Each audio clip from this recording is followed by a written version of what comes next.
Yun, gawa naman tayo ngayon ng room signage or room name. Ito, ganda. Yan, una, nagkatawan ng sticker.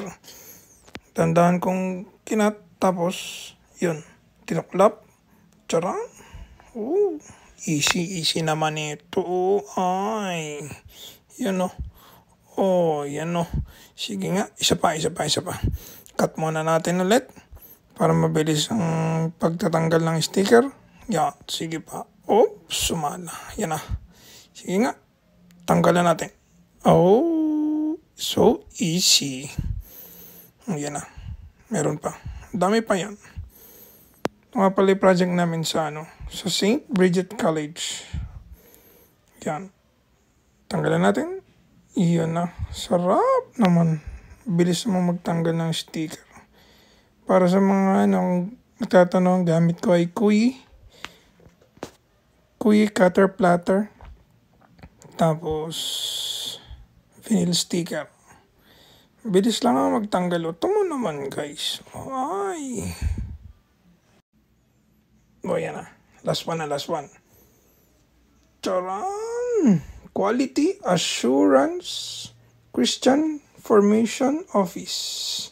Tapos, tanggalan naman natin ng mga nasa loob. Ayan, pinabilis na nga. Yan na. Oh, pinabilis. Ang bilis naman itong gumawa. Oh, solid. Tapos ngayon, lagyan natin yung transfer tape. Para ka lang naglalagay ng phototop. Kung alam mo mag-phototop, mabilis lang para sa iyo itong maglagay ng transfer tape. Auto mo. Hagudin para dumikit ang sticker. Hagudin. Yan na Sige po. Hagudin. Tapos, mataas lang mahagod na yung transfer tape. Pinantay-pantay ko na yung gilid para masukat natin ng ayos pag ididikit na dun sa acrylic plate. Yung nga palang acrylic plate na laser cut ko na yon. Yan kabitan natin ng white na sticker yung acrylic plate. Sinukat ko muna. Tapos palakad din natin sa laminator. Cold lamination nga pala ang gamit ko dito. Kaya yan may backing kasi both side meron siyang sticker. Dapat na white.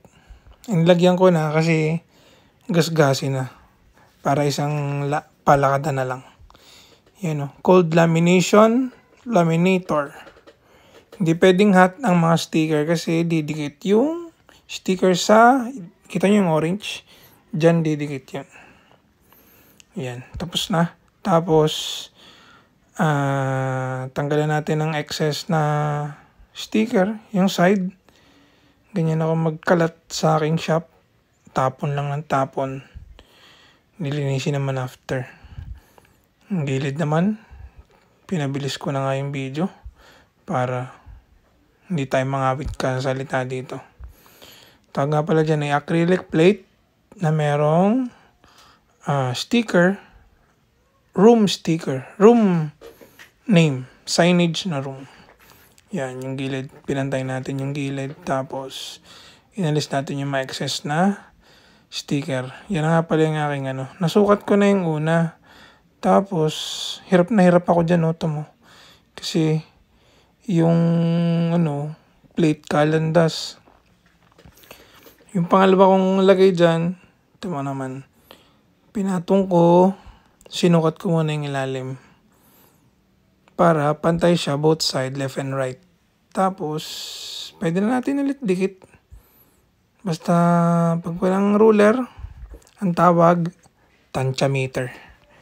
Yan. Pag pwede na, tanggalin natin yung backing ng transfer tape. Pwede na ulit hagudin.